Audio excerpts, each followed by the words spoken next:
an AppleVis original.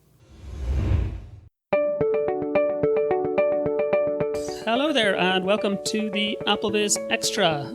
Today we had the WWDC 2021 Keynote from Apple where they announced a whole lot of new software in a very packed event. My name is Dave Nason and I am joined by two colleagues from the AppleVis team, of course. We have Mr. Thomas Domville, also known as the Anonymous. How are you, Tom? Wonderful. How's everybody doing today? Not bad. I'm tired, Tom. I'm tired. I bet you are. It's getting late there. I know. And also Tyler. Stephen, how are you, Tyler? I'm good. Good stuff. Did you enjoy the event, guys? Wow. Yes. It was packed. It was packed to the gills. It was like nonstop. And I really and truly enjoy that. But, you know, there was a lot to cover. Yeah, sure is. And we'll try to talk through as much of it as we can and give people a good overview of what they discussed and what they let us know about and what we've learned since and what our expectations, I suppose, are going into it. We're going to have a summer of playing with betas now ahead of us, and then we'll have the release of the software coming this autumn. Okay, so first they gave us iOS 15. Woo-hoo. Hard to believe iOS is 15. I know, it's 15. Yeah. And they led with FaceTime, which I wasn't expecting. I don't recall them doing that before. Some kind of interesting stuff in FaceTime, like, and you know, maybe they're late to the party with FaceTime links, where you can share an event. You know, you can kind of schedule a FaceTime call and send out a link to people. They've brought in things like the sharing, I think, is really interesting as well. Tom, what did you take from the FaceTime stuff, and what jumped out to you? Well, it's just like you. I was kind of shocked because I really hadn't heard much about what was going to be in iOS 15. So when they brought FaceTime and what was included, I was like, whoa. Yeah, it is late to the party. It almost got me a feeling like Microsoft Skype, Teams, Zoom kind of a feeling, especially when they said portrait, where you had the background blurring, being able to do a lot of things you could do with Zoom. And the noise cancellation, I thought that was, or they call it the isolation. The big thing that took away from me is the app sharing, but I'm really anxious to see if this works as advertised. Yeah, so it sounds like like the share play will be like for watch parties. That was the sort of the demonstrated example. I think they are playing a little catch up. I get a little vibe from Zoom and Teams and those other video calling solutions. One thing that surprised me pleasantly is that now you can send links for FaceTime calls and then people on other platforms can join in the browser. Now, of course, browser communication isn't always as streamlined and intuitive as communication in a native app, but the fact that they're expanding FaceTime, I think that's a good move on their part, because I can now, assuming this pans out as described, I can have a FaceTime call with people using other platforms like Windows or Android. You know, I'm not 100% sure, but you know, Tyler made a good point though, Dave, and that is right on. I was kind of surprised and shocked at the same time when they said you can now share your link with your Android fans or your friends and PC friends. I was like, whoa. So it's not like they're getting FaceTime. They'll be able to initiate FaceTime, but they'll be able to join FaceTime via a web browser. That will be interesting how that works. Yeah, well, I think I remember when FaceTime launched, they said it was going to be an open source kind of thing that all platforms will be able to use, and then that just never came true, and now maybe they're finally moving that direction. Yeah. What I would like to see is, and I don't think this came to fruition today, but could, theoretically, given the fact that FaceTime is making this jump, is some form of cross-platform iMessage. And I know Apple has some competitive reasons why, or competitive or anti-competitive reasons for why that might not be particularly attractive to them. But as a consumer like myself, I would love to be able to have say we have, in my family, for example, we have the majority are iOS users and one is an Android user. So if we have a family text stream, that's a text message conversation. So you can't use some of the group messaging features. Whereas if I could use iMessage for those types of things, if this particular family member had, iMessage on their Android phone, I could take advantage of that without that person required to have an iOS device. I love your phraseology there. Yeah. They have competitive or anti-competitive reasons. Yeah, there are reasons why Apple, there are reasons why Apple might not have necessarily the biggest incentive in terms of, I think there were actually emails that came out back in the Steve Jobs days that have recently resurfaced about, if we do that, then it'll make it less enticing for people to switch from Android to iOS. But as a consumer, that's a win for me. Yeah. Yeah, well, like for me, and you guys probably know this from previous conversations, I don't use messages really at all because of that exact reason. At least 50, probably more like 60 or 70% of the people I message are on Android. The market share over on this side of the Atlantic is slightly different probably to the US. Android is the dominant player here, so I've no reason really to use messages because WhatsApp and Signal and Telegram, all of them are all cross-platform. So why would I use the one that is only full-featured with iMessage people? Yeah. And then there's also that shared with you linked to messages as well. So that's where, if you sent me a link to an album, I could go into the music app and it would show me anything that you and anyone else has shared with me through messages, which is a really cool feature, and shows again how cool Apple can be when they link up everything that they do, the Apple ecosystem thing. But I'm assuming again the friend who sent you that probably has to be on Apple devices as well, although I'm not sure about that.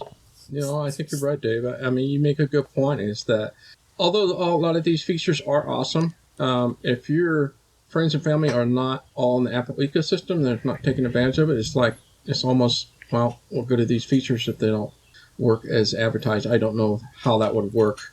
When you share the link, I wonder if that app sharing would work and things like that. Now, if you're on the iPhone, some of those things are cool, but I guess my feeling when I got out of this whole FaceTime thing is that I was unsure. I'll have to feel it to play with it, see if it's something I would use. I don't use FaceTime all that much other than use FaceTime audio to friends and stuff, but it is neat that you can pair up with family to watch movies and things like that together in sync. If I have a sister who's out of town and we want to do something together, I suppose that'd be something that would be useful. But how often do you do that? Yeah, I can see, and during the pandemic, there's probably a lot more of that kind of thing happening. Exactly. As we hopefully come out of it, is it like these are features that would have been amazing a year ago, but exactly. But yeah, I think they're still good features, and I think they'll be used. But yeah, like you say, how much? Yeah, we'll see. I suppose the next thing they talked about was notifications, which. There was two main parts to it, I think. One was this notification summary, which maybe when you guys understood a little better than I did, and the other one was focus, which it does sound cool. It sounds like a sort of hybrid between do not disturb, because you can say, okay, I'm in work, I want to still get notifications from Microsoft Teams and Microsoft Outlook, but I don't want to get notifications from Facebook and Twitter, for example, or news and sports stuff. So, you know what I mean? So you can kind of have different focus kind of groups like that set up. Did I take that correctly? I think so. That's pretty much what I got out of it too. There's different activity modes that you're in, sleeping, work, whatever mode that you may be in, and then you'll be able to prioritize what you want to see. I think there was a moment there where they're talking about after I wake up in the morning, all these notifications will show up at once. I don't know how these things work. I do like this a lot. There's times I get so many notifications while I'm working. That would be so awesome to be able to prioritize, say, I want this and these, but not any of these while I'm working.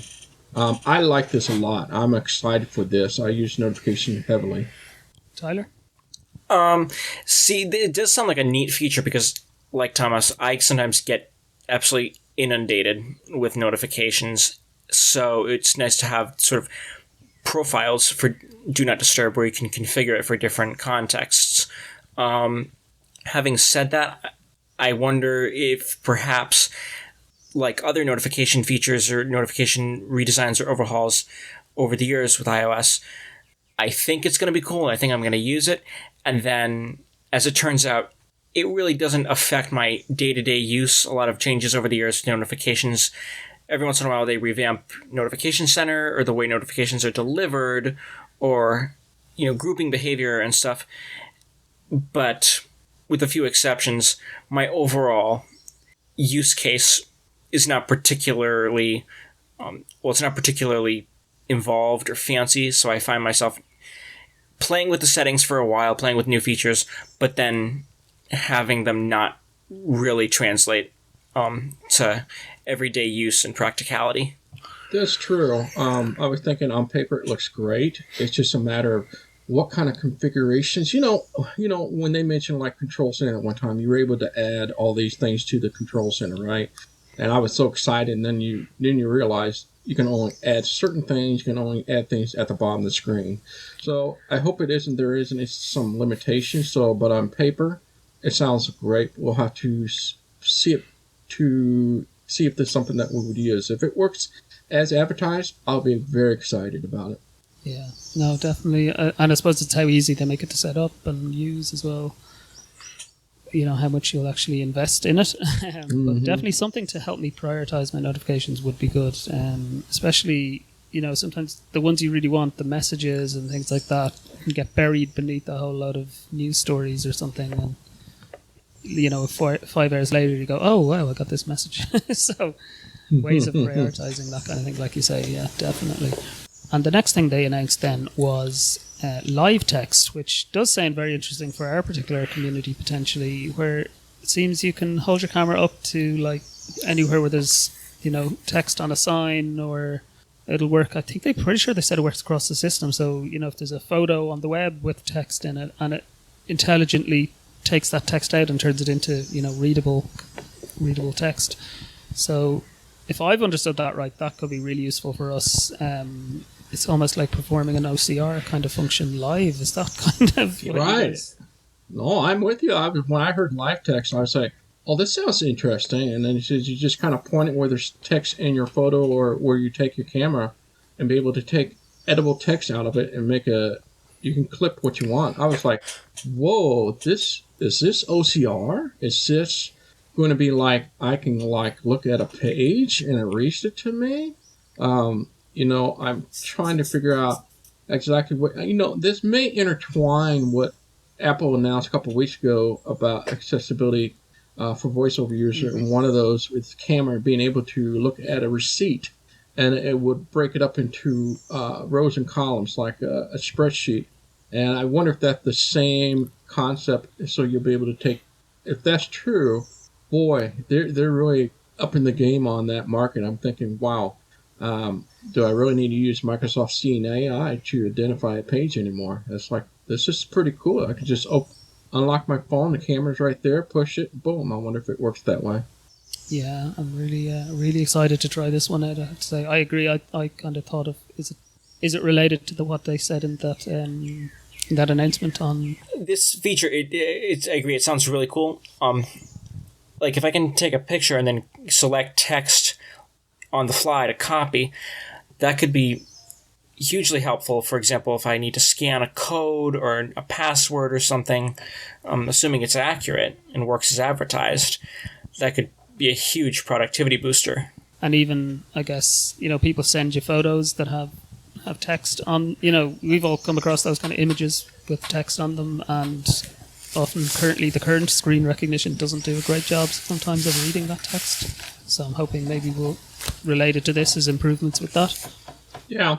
I think also that, they didn't say this, but I kind of had in mind this would work, when they did example, when you take a picture of this person and he was able to take this phone number from a restaurant from the background. That makes me wonder, because on the Global Awareness Day, they also announced VoiceOver is that you'll have positional place on photos. In other words, if you do a touch explorer, you put your finger on, there's a person there, and if you go a little bit left, it'll say text here, and then you can actually probably read that text, or it'll say tree over here. So there's a lot of things that object recognition that's playing here. So that'll be interesting how that works as well with VoiceOver. Yeah, hopefully we'll get more information on that over time. But yeah, it's definitely one of the more interesting things that I'm looking forward to checking out in iOS 15. Some of the, maybe a couple of the less ones were up next. Which was like Spotlight improvements, which will show you photos now, and improvements in the Photos app, like the memories. I think, Tom, you were saying you're not overly excited about memories and add music. No, I mean, okay, for those that are low vision, this is a totally different game, okay? So there's, what we got here, we got a lot of visual aspect things that are coming into play. And I think that's beautiful to have collage and moments and memories you can share with other people with photos and things like that, and have music. So I get that. My wife would love that. Me, as a blind person, that would have zero interest for me. And the memories, I think, is kind of neat. If you take a lot of photos and you mark them, I suppose that would be huge. I think for some people that really do a lot of photos, there's going to be some cool new feature. But for me, that has zero interest at me at all. I don't know how many people are going to be really using that. Yeah, it's one of those things. There always has to be something improved in photos, isn't there? Every year, Exactly. It seems like they try to intertwine this photo and the memories and the sharing, how they had this incorporated all across. It's just, wow, that's really weird stuff. One thing you might be interested in is the wallet, which they're talking about. Oh, yeah. More improvements on that, like having keys, ID cards for you guys in the States as well. Would that be useful? Oh, yeah. I was so excited. You can already, and they mentioned Disney in there, and I was just at Disney a couple of weeks ago, and sure enough, I was able to take my Apple Watch and go up to the counter, and I was able to use my Disney ticket and tie it to my watch. So they simply use your RFID on your watch. So I just went up, tapped it, you feel this vibration, and it just pops up on their screen that you bought the ticket. You can use that for like getting certain passes and all sorts of stuff. So intertwining with the wall even more was absolutely awesome. And I'm really excited about that security ID, as you mentioned, because I do a lot of traveling. And the one thing I hate is getting my license out or my state ID out all the time. Then I have to put it back in. And you're going through that TSA line, and so it's cumbersome. So now I just be able to show my phone. There's my ID. I love that. I hope my state offers that. I'm real excited about that. Yeah, it does really look cool. One thing I'm actually quite interested in is the weather app, because I'm thinking maybe we're starting to really see the benefits of them purchasing Dark Sky a couple of years ago. Tyler, yes. Do you reckon? Well, yeah, kind of, sort of. I'm still disappointed. Yeah, I thought it was cool. It's like, wow, they're going to introduce weather maps, radars, new quality index for outside of other countries other than U.S. And the only thing it still doesn't have weather notification, as in live notification, like pop-up rain is about to come like the Dark Skies does. I still have to use the Dark Sky app to do that. But I don't understand why they don't bake that into the weather app. So I don't know what I think about that.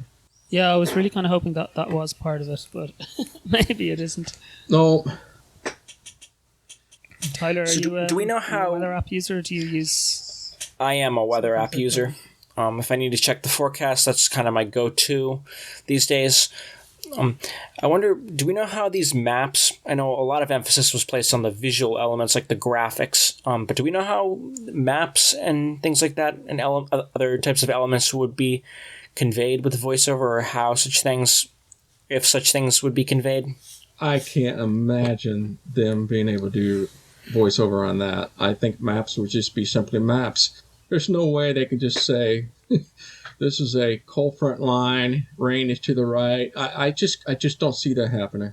I could be wrong. Apple is great and proved me wrong, but I can't see. I am kind of worried about the maps overlay, because a lot of weather apps, you open up and got this weather map right there. And so it's kind of, it's like, man, Yeah, because one of the things about the weather app, which I like, is that its simplicity. There's if you navigate by containers, there's hourly forecasts, daily forecasts, and then sort of an expanded view with air quality and other types of things like that. But if there are maps and stuff, if there are other elements that are a challenge for VoiceOver to really to meaningfully convey to the user, that could potentially clutter it. Hopefully the containers will keep that at bay. Yeah, or it could well be a kind of an overlay you open up, I would think, something like a map, so you may be able to fairly easily ignore it. Mm-hmm. We'll see. And speaking of maps, they also announced improvements to the Maps app. Again, it seems quite visual. There was something that looked a lot like Google Earth that popped up. You can look at the whole globe, apparently, and zoom in on where you want to go. But also some really, they have been improving maps a lot over the last couple of years, I'm told. I don't use maps a whole lot myself, but and they've brought the new maps to a couple more countries and improved transit as well, which I think could be good for us because, of course, as not being drivers ourselves, I guess maybe a lot of people would be using public transport. But yeah, that'll be interesting to see. A lot of visual aspect, isn't there? Lots. I've heard nothing but lots of visual aspect, like 3D overlay, be able to see the median turns, all that stuff.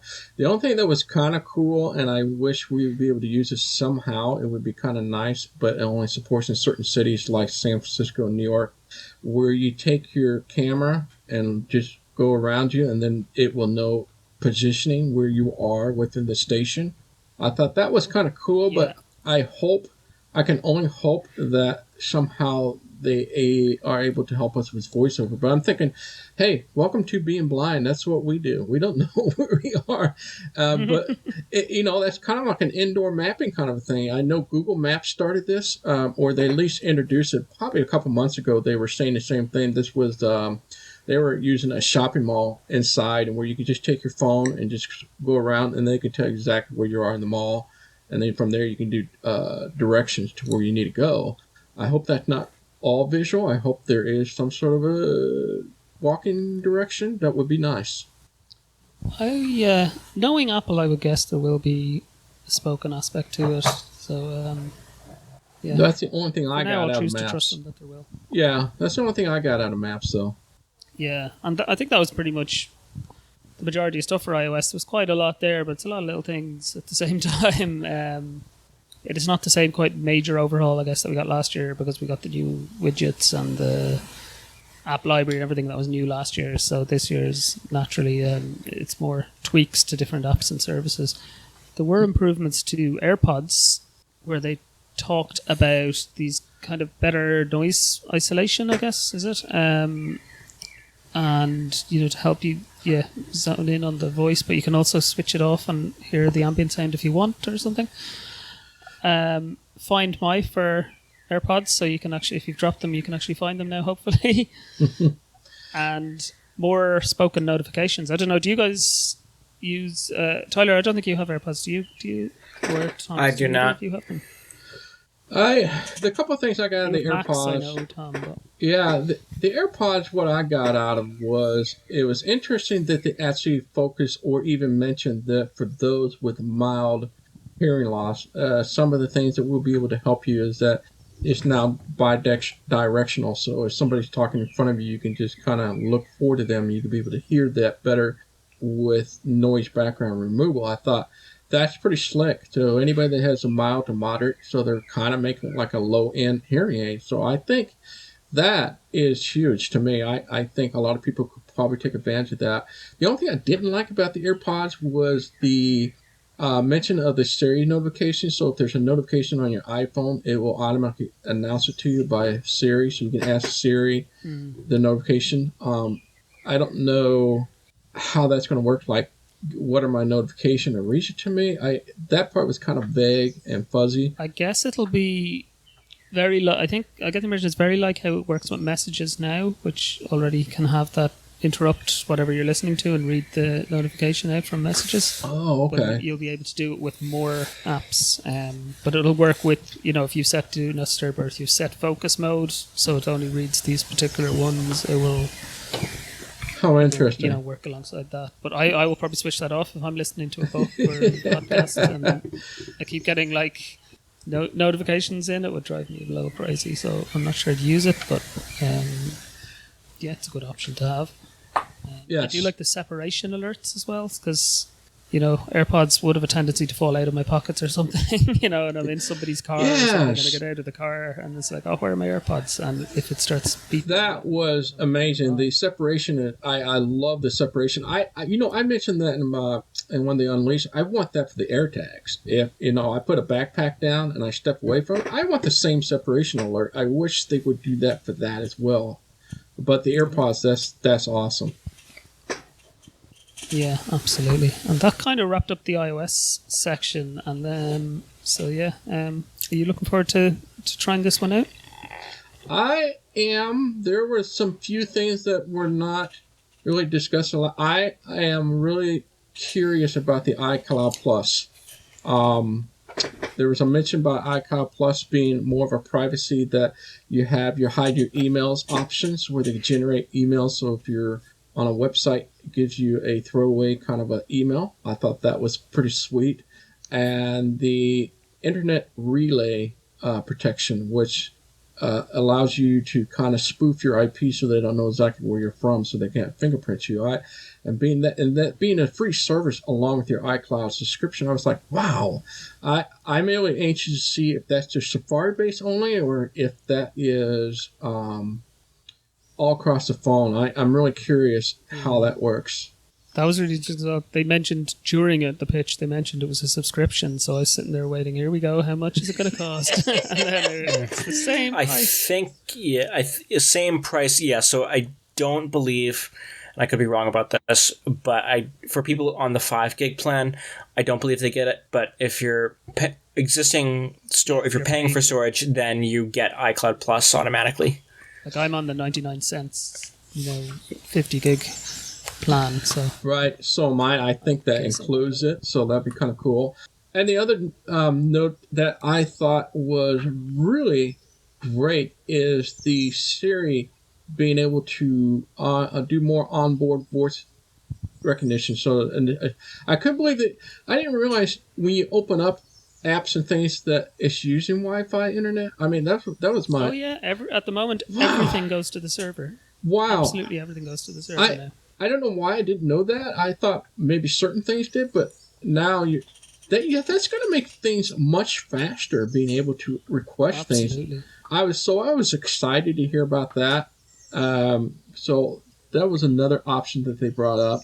Yeah, no, I agree. I think Siri, that's a huge difference. Now, if you even turn on airplane mode, you'll see if you try to do anything at all with Siri, she'll just say not available.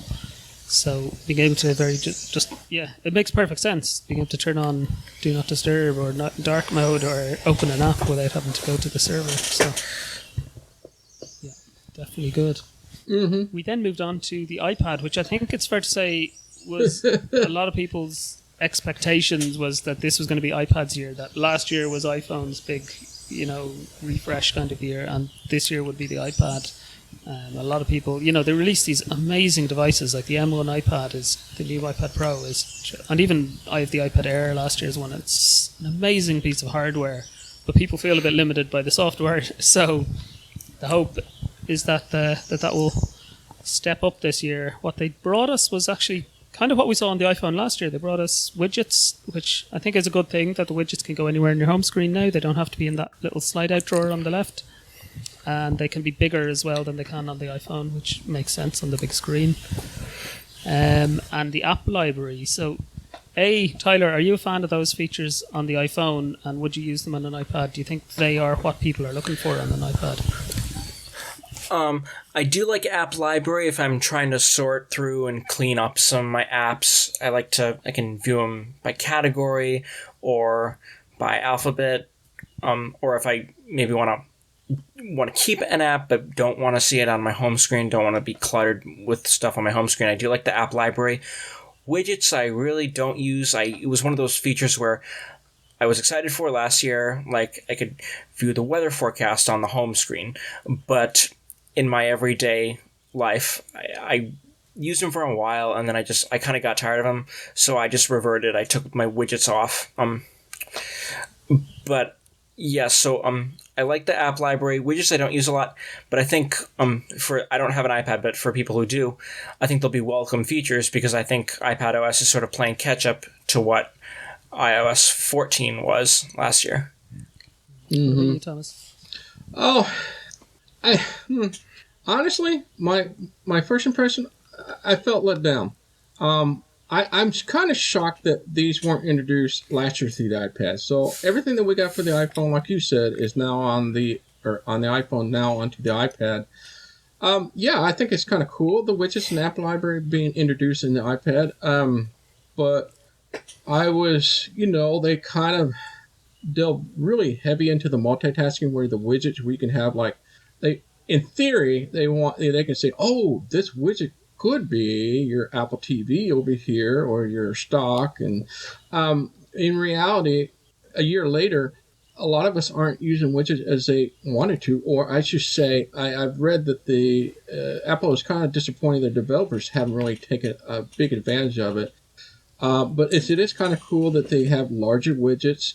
I don't know how this is going to work out for voiceover users, because it's already a little bit confusing when it was on the iPhone. I can't imagine on the iPad, and especially all this enhancement of multitasking. I am really curious if people use that are completely blind. Those who are low vision, I think this would be great. You'll be able to do a lot of those things. But overall, my feeling was a letdown, because not one thing in there you can tell me is utilizing the M1 chip. I'm still kind of let down that you got this huge horsepower under the hood and not taking advantage of it. That's where I'm kind of let down. Yeah, I mean, I think I'd be like that. I think the widgets they just made sense, and surprisingly they weren't there last year. I do use widgets a little bit on my phone. Whether I will on the iPad or not, I don't know. The app library, I think I was saying to you before, was that I don't like all those categories that Tyler mentioned, because I don't think they're very well organized. You can be looking for an app and it doesn't turn up in the category you would expect it even to be in, and yeah, I don't find them that useful. But I do love having a very quick way to just get to an A to Z of all my apps, so that I can just have a nice clean one home screen, or maybe two home screens of apps, and then have everything else just in the app library. True. Easy to get to. Just like on the Mac, I have certain things in the dock, and then I just have the apps folder, press Command Shift A, open the apps folder, and that's where anything else I can find very easily. So I think that kind of thing is good, but I think it needs further refinement. Multitasking, be interesting. I don't know how much people want to use it, but multitasking has felt like one of just easier on Mac, and what they need to do is make it as easy on the iPad as it is on a Mac, if you're going to, like you say, take advantage of that horsepower, isn't it? Yeah. Do you use, so let me ask you this, do you use multitasking or slide over on the iPad at all? No, it's too convoluted. Right? You're like, so I wonder. Swipe up down quickly to bring up the dock, then use the rotor to open it, and then choose, do you want it on the left or the right, and then choose it to bring it into bit. Like, you have to go through about 17 actions, it feels like, just to get out of place, The only cool thing I thought that they introduced was if you open up the app switcher, you can take one app and drag it on top of each other, and then it automatically multitasks and puts it up in a split screen. I thought, well, if it's that simple, that's great. I am curious about when they said they enhanced it or improved it. What does that mean for us? How many more steps is it, or how many less steps it is? I think it's hopefully less steps, because they said, like, now when you're in an app, there'll be a control there on the screen that you can choose to say open another app and slide out. So I think they have made it less convoluted. We'll see in time, obviously, but I think that was part of what they were trying to do here, is make it less convoluted and easier to use. You're probably right. Was there one thing in there that's going to utilize the M1 chip, the pure power? Any of those features? No. I was just like, where is it? I was kind of like left hanging. I suppose people were, again, a lot of people were asking for the pro apps. They want Logic and Final Cut and Xcode. We didn't get Xcode, but Swift Playgrounds can now, they say, create an app from end to end, which is interesting. I read something after the keynote that there are improved keyboard shortcuts for the iPad. I don't know what that means. I don't know what those shortcuts are, but that could, when I had an iPad, I found multitasking so convoluted because on the Mac, I always use keyboard shortcuts, whereas the iPad at the time didn't have it. That's why I didn't find it very useful as a multitasking device. That But was if there are... in the... yeah. No, you're right. They did mention that there was a lot of keyboard shortcuts for all those multitasking. So maybe you got a good point there. If you're a keyboard user, maybe that's where it's going to be utilized the most. It's not going to be something that a faint of heart for if they don't use a keyboard experience. Yeah, there was one line they did just say lots of new keyboard shortcuts, but they didn't. Didn't really explain them. But that was one of my big asks going into this was. Because I got the iPad Air last year and I got the Magic Keyboard and I love it, but there are restrictions and I just want them to, I was hoping they would improve the keyboard support further. Sounds like you are. So you really can use it as a laptop, and I think that's I'm hopeful. I'm hopeful that they've done that. There are big issues though with keyboard use still, like for example, you can't use. I don't know if you guys have ever tried to use an Excel sheet or a Numbers, Google Sheets, any spreadsheet app with VoiceOver and a keyboard. Can't be done. It literally cannot be done still on whether it's iPhone or iPad. That's terrible. That's just come on. So I'm hoping things like that will be fixed as well, but maybe that might be another year out. But I definitely think it's moving. It's definitely moving in the right direction, and it is so snappy. I know I don't have an M1 Mac. I have an Intel Mac, but the iPad with a keyboard is 10 times snappier than my Mac is. Apple also made quite a big show of notes.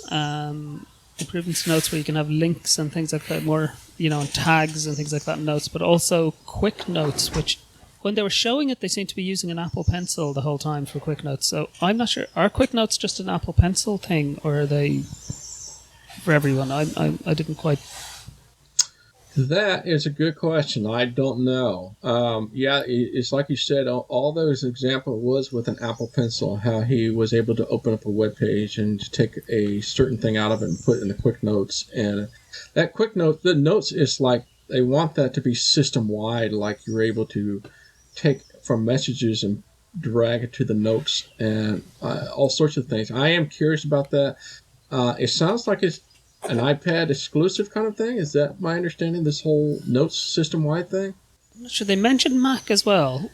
But true, so it might be... I don't know if it's just that they're readable everywhere, I guess, but... Yeah, there's so many things they cover. It makes you ask, does this work on the iPhone? Does this work on the Mac? Etc. And there was just so many little things that I think a lot of these features, like the notes, I'm going to have to just play with it, see if it's something I would use or if that's just something gimmicky. A lot of people that like to take note-taking or just jot down something, that might be useful for them. They definitely are trying to push more productivity in every app. They mentioned like how I thought it was kind of cute, and it's more of an iOS, but it's also for iPad too. But like messages that you want to save for later to read it, it will show up in your Apple News. I was like, oh man. I was like, I don't know. They're really trying to push you to use their built-in apps to access all these different things. I thought that was interesting. Again, those that don't use Apple News or anything like that, we're not going to really see that features, such as notes and stuff. They're really trying to push you to use their baked-in stuff. That was for sure. 100%. They really went all in on the ecosystem this year. Mm-hmm. Everything, how this works with this and how that works with the other one over there. Right. It was like it was all intertwined. It was kind of like they were trying to make a WhatsApp competition, but it involved multiple apps to do it. FaceTime / messages / all that to make the same thing work. Yeah, absolutely. They made a big play of privacy again. It's a massive theme for Apple, isn't it? The privacy side of things.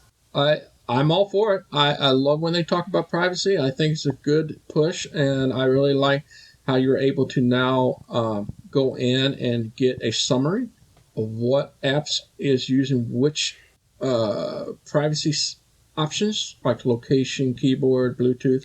I thought that was interesting. It's kind of like similar to what we have in Safari, that the tracking summary. So I'm anxious to see what that's like. Yeah, definitely. There was something about even you can see where they've shared, what URLs that they've shared that information back to or something. I don't know. I'm not quite. That seemed quite interesting, I thought. It is interesting, but what can we do about it? I mean, do they give this option just like, don't block that? I mean, I didn't get that sense like, yeah, I'm able to read it, but it didn't say anything about what I can do about it. Are cookies, cookie menus a big thing in the US? Because over here, literally every website I go to, every news article I open that's from a different source, I have to either agree to cookies or manage my preferences. And it becomes to a point where you're like, I want to manage my preferences and say no to some of these cookies, but I'm so tired of going in and doing this that you end up just saying, okay, accept them. Just, I don't know, is that a thing in the US? Or? Yeah. For me, I found that it's not like it's just a little banner at the top of the web page. It's not a dialogue. You can keep it up and I can still read the page. But sometimes if I come upon it, if I want to clean it up on the screen, I'll either manage preferences and say no, or if I'm in like private browsing or incognito mode, I'll just say accept. Yeah, I think you can just ignore it. Mine does pop up at the top, but I just ignore it. I don't know if that automatically default to like block or what. The other mention they mentioned to iPad was Safari. I know they mentioned it in the Mac especially, but it also kind of works across. I'm really excited about extensions. I was like, oh my gosh, finally. I've always said I want Safari extensions. I want extension. And this makes me wonder because the other day I was reading that Google, Microsoft, and Apple were going to come together to come up with some consortium on web extension, meaning that the one web extension will work across platform. And I was like, this is a final thing, and I think this is just part of that going along with that article. I think why they mentioned that, and I'm really excited for that. And then slimline Safari too, right? I'm not sure how that's going to work because they mentioned they slimlined how the Safari looks with the tabs and stuff. Especially on the Mac side, they mentioned it, but probably on iPad as well. I hope they haven't hidden things that I actually use behind an extra button. So, just say you had the back button used to be there and now you have to select more and then go back or something. That would kind of be irritating. But yeah, they sound like they definitely wanted to visually kind of clean it up and make it a bit of a simpler interface across all the platforms. It's all visual stuff again. Yeah. The extensions, you're right, it's interesting. I don't really use extensions. Do you use extensions at the moment, I would say, even on your PC? Oh, definitely. I use extension heavily on my PC. There's a lot of reason why I do it. I use lots of extension for different things, and so I would love to have that on my Safari. Is there anything in particular you can say that you want to bring across to your iPad or your iPhone? Extension-wise? There's a lot of ad blocker, really great ones that will eliminate a lot of these things. The ad blocker is the big one. Eliminating a lot of images. I do a lot of Wikipedia stuff, and all those in links drives me bonkers. So I have a special Wikipedia extension where it removes those links, so it reads it a lot easier. Just a lot of privacy initiation in there, cookies and stuff like that. It cleans it all up. It just makes it really beautiful, and I never get. My wife would get malware viruses all the time just doing drive-by surfing. And ever since I introduced a few extension, it eliminated all that. So I'm a huge fan of extension for privacy and keeping things down. Another thing they made a big splash about was health, which again it's a theme we've seen in recent years that they're going after that. There's some cool stuff in there, isn't there? This is one of those things that people are going to use or don't use. I use health a lot. I think it's great. There's a lot, they're really pushing on health a lot, especially with your doctor. I thought that was kind of interesting how you could be able to share certain health aspect in data to your doctor or vice versa, where I can get my cholesterol report from them, and it will make it easy to read and understand, because a lot of those lab results don't make any sense to me. It's like, it's just a number. I don't understand what this means. But apparently they're supposed to make things easier for you. One thing I really liked about the new health area, too, is that I'm able to share this, so I can see my mom's health and get alerts from her if different heart detection and stuff. I thought that was pretty cool. Again, I think that's going to be niche for certain people and not. But there's a lot of things in there I really, really like, and I think we'll probably talk about that when we get into the watch. I imagine that would be next, and that will kind of tie into that. Yeah, well, we can pop into the watch now, really. That was next up. Yeah. So, I mean, there wasn't a huge amount really in there, was there? No, they focus on the health a lot. And, the one thing I really like on there, I noticed it a couple months back, my wife pointed out, was the stability, the walking steadiness. And I didn't know that was already in there. And I looked, and I was like, yeah, it's already in there. There's a limited form on there, but it'll tell me that for example, I looked at my wife. She tends to walk more on her left foot. It will tell you that. You tend to walk more on your left, they can tell, and your stride are not equal from right and left, and it can tell if you are having balance issue. In mine, it shows me that I walk just right, perfectly lengthwise and stable. I don't wobble like a penguin. So basically what they did, they enhanced it and making that more of a study. So it would say, hey, we noticed a trend that you seem to start losing your ability of bouncing, so you might have some fall risk. I like that. Yeah, it's clever. We're getting old. I'm getting old, so that... What about you, Dave? Did you get much out of the new health stuff for the watch? Not a huge amount. I think you're right. Like those new health kind of things are great. The more things it's able to track. There was mention of more sleep. Tracking improvements as well, which is kind of cool. I'm always kind of interested in that side of things as well. You have always been liking that sleep tracking thing. Because of that new feature, I think I definitely will try it, because I like how it says it will track how your breathing rhythm is at night. And there was some new things about it that I was like, wow, I wonder, sleep apnea, it would be on their necks, like if you had that issue. And I don't know, but some of the stuff was really interesting about the sleeping. Yeah, exactly. I haven't tended to trust the sleep thing, but I kind of find it interesting at the same time. You know what I mean? I think overall the watch is just going to be, like you said, it's just going to focus on a lot of health aspect. Yeah, that's really...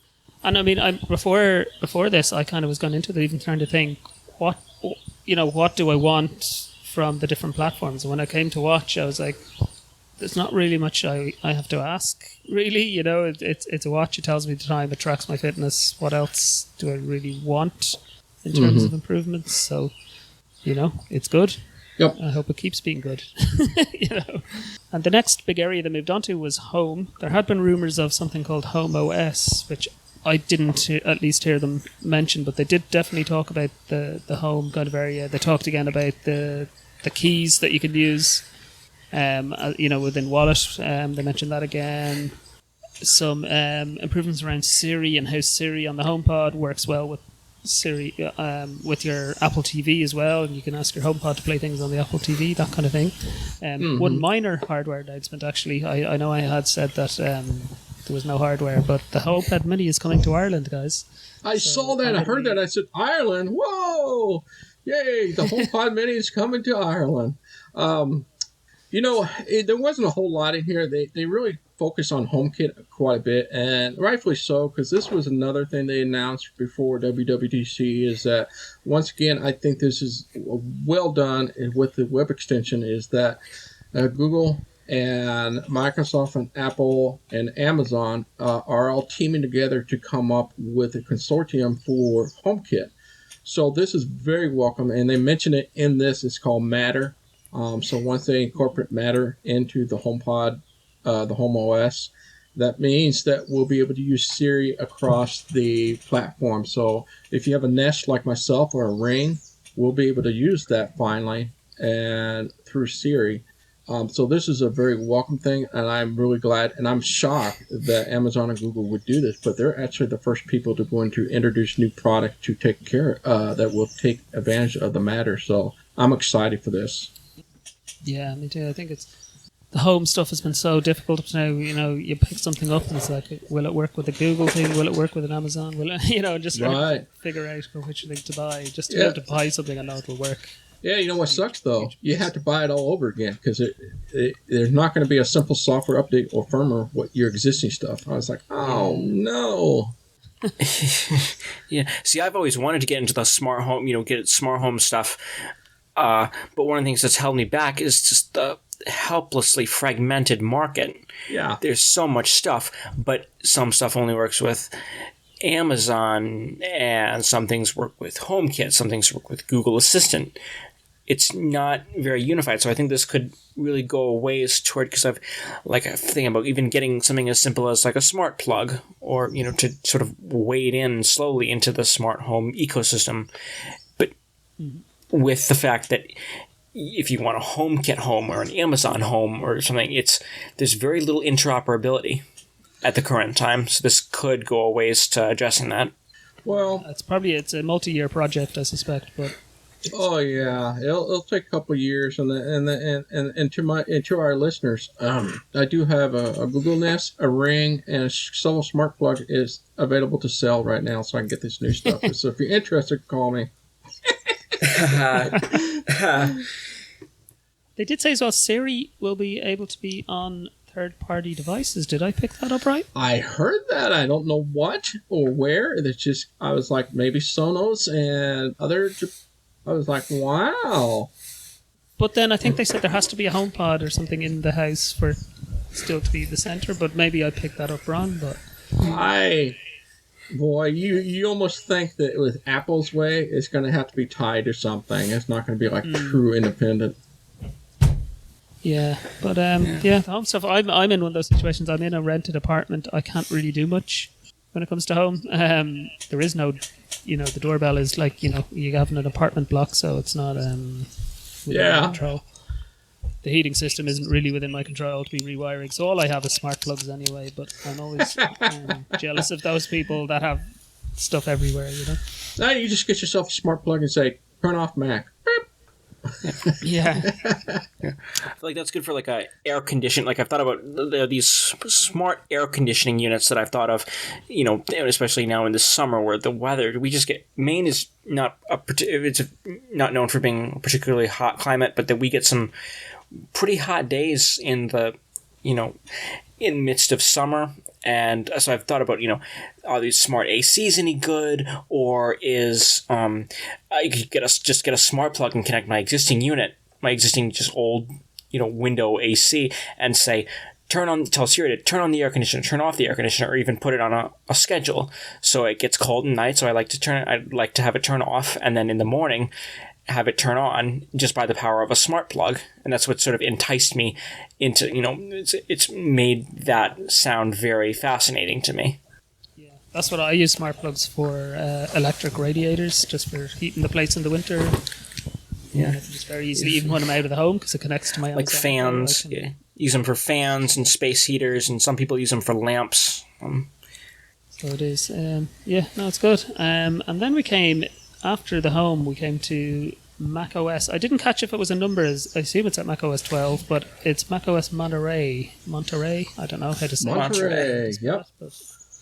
It is Monterey, California. Yep. Yeah.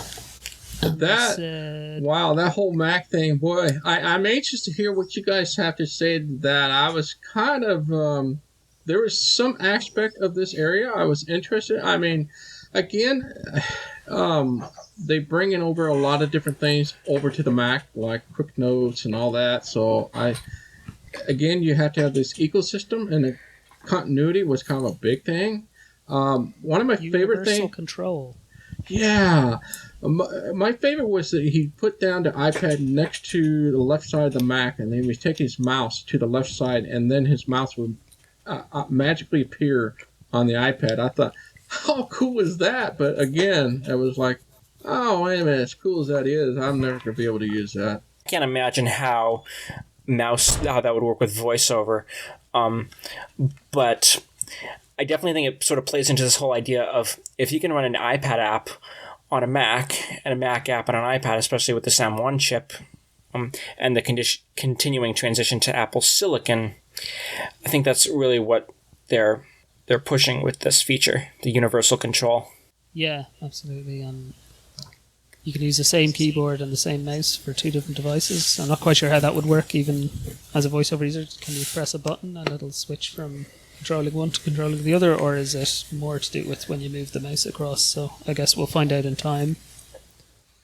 He was even dragging and dropping things, so he's like picking a file, I'll say, up on the iPad and moving it across and dropping it down on the Mac. That was pretty cool. I mean, you got to grant that was pretty cool how he was able to take his project and then drop it into what was he using? Final Cut, for example. He just dropped it on there, or he dropped it all across the device at the same time. I thought, wow, that's really cool. Again, a lot of the features in the Mac were kind of like really neat, but I'd be curious what Tyler has to think about if any of those features, I could call them lackluster features for us to use. Well, again, I can't imagine how drag and drop would really work with VoiceOver. Drag and drop with VoiceOver, especially on the Mac, it could use some work. I haven't had the chance, because it just came out today, I haven't had the chance to do any sort of testing with this new version, but I know that's an area where not that drag and drop on Windows isn't that great in my opinion either, but I feel like drag and drop is not a pleasant experience with screen readers. I do like how they do it on iOS when it works, when it's reliable with the rotor. So I wish they would bring that to Mac, especially in Big Sur, they increase the prominence of the actions menu with VO command space. So I would like to see some movement in that direction with drag and drop. I think that's where they could put more thought into the feature they introduced it actually about 10 years ago now with OS 10.7 Lion, where you could mark an item with VO comma, and then you can use either VO shift comma or VO shift period to drag it before the VoiceOver cursor, on the VoiceOver cursor, or after the VoiceOver cursor. I think it's a very clever trick and something that's been I think that's where got the idea for iOS. It's just not convenient with all those commands when you can use the rotor instead, and at the current time, it's not reliable, so I think that's where they need to do some work there. But as far as some of the other features, Shortcuts is coming to the Mac. Yeah. They're transitioning gradually from Automator. Automator is still supported, is my understanding in this version. It's still supported, but Shortcuts is they are moving in that direction, and I understand that you can import your existing Automator actions if you use that feature. If you use Automator, you can import those workflows into Shortcuts. I don't use that. I don't use Automator on my Mac, so that won't be of much use to me, but I'd be curious to see if I could sort of automate some of the tasks on my Mac with the Shortcuts app, because I do use it on iOS. I use it to... if I go to McDonald's, for example, I have a shortcut programmed in where I can tell Siri, order my usual, and it just comes up, the app comes up in the bag with my the order that I have configured comes up. Now, obviously, that I won't be doing that on my Mac because I don't travel with my Mac, but there are other things, like if I make an audio recording, for example, on my iPhone, I will have the volume turn up, so for the mic, and I turn Do Not Disturb on so I don't get notifications. So, that's something that could work on the Mac. So I am excited for that and see what that feature has to offer. Yeah, I think Shortcuts coming to Mac was one of the...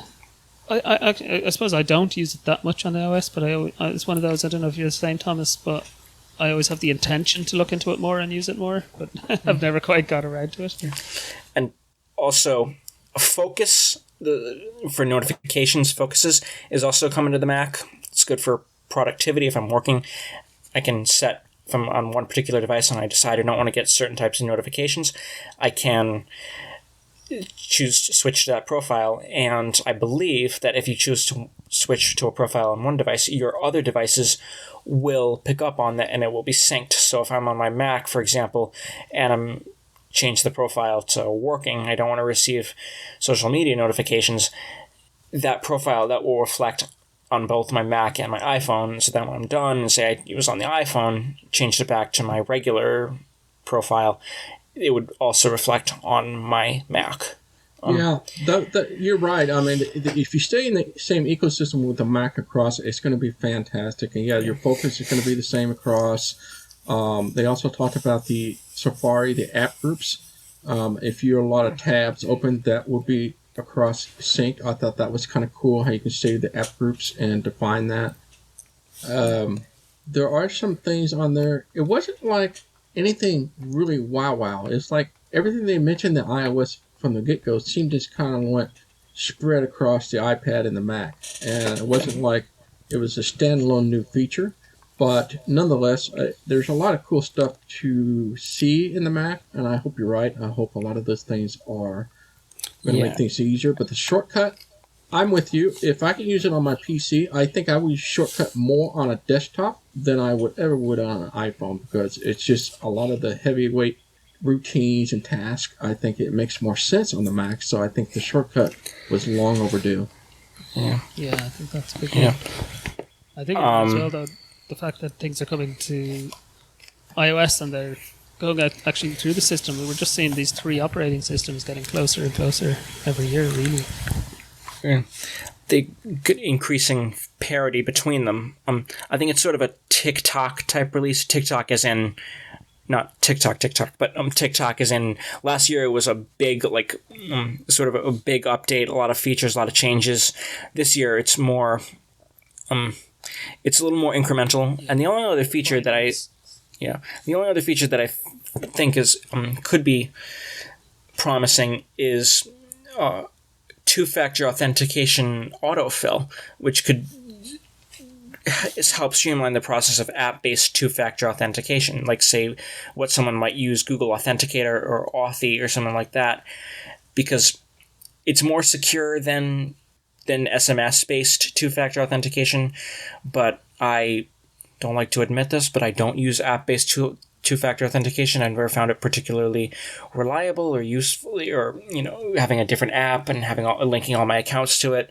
But if I could, in theory at least, have that feature, that service autofill on my Mac and my iPhone, then, and if services choose to adopt support for it, then that could really that could incentivize it for me to transition away from SMS-based authentication to app-based two-factor authentication. I like the sound of that, but of course, I need to see it work in action before I make any final judgments on it. So yeah, I think that that pretty much wraps up everything they announced. We said it's a big announcement, a lot packed in there across all the different platforms. As Tyler kind of alluded to, it's probably not like a major update year in a way. It's a refinement year, but there's still quite a lot there, and it'll be really interesting, to start playing with them and seeing how it all works. We've got, for people interested, if developers have access to the betas from today, there will be public betas available from July, and then the public release will be in September, when we will have lots of information on AppleVis.com. We'll be using the betas all summer and learning all about it and finding the bugs. Hopefully most of those bugs will be eliminated by the time September comes around. We can all cross our fingers. Nope, any new that bugs. are still there, we will we will try and let people know of any that we find once the release is out. Tom, I'm sure you'll be doing your usual suite of podcasts. I will. I'll be covering a lot of things. Every WWDC that I've ever seen is that what they introduce and what they announce at the WWDC is probably maybe 70% of the things that we'll actually see that they just didn't announce. There's just other 30% are going to be a lot of little itty bitty features. Those are the ones I usually get really giddy about and excited. So I'm sure there's a lot more. I come away from this thinking, what does an average user out there? I think the blind community, some will come away disappointed. There wasn't a whole lot in there. But if you look at the number of features they got, there's quite a few stuff in here. I mean, don't get me wrong, there's a lot of features. Maybe not specific to the blind community, but it's one of those things that I'm going to have to get my hands on and see how integrated a lot of these things are and how it works and see if it really makes a difference. This is one of those, we're going to have to wait and see kind of a thing to how this play out. I totally agree, but I'm excited to see all the new features that were not introduced. Absolutely, and who knows what else will come up within VoiceOver. Sometimes we discover new little features, you know, that weren't necessarily announced to us. So yeah, we'll definitely see. So yeah, that I think does it. So thank you guys both for joining me, Tyler and Thomas. It was an interesting event and great to talk to you about it. Thanks. Cool, and thanks everyone for listening. And yeah, stay tuned to AppleVis for more news. Thanks a mil. Bye bye. Bye bye.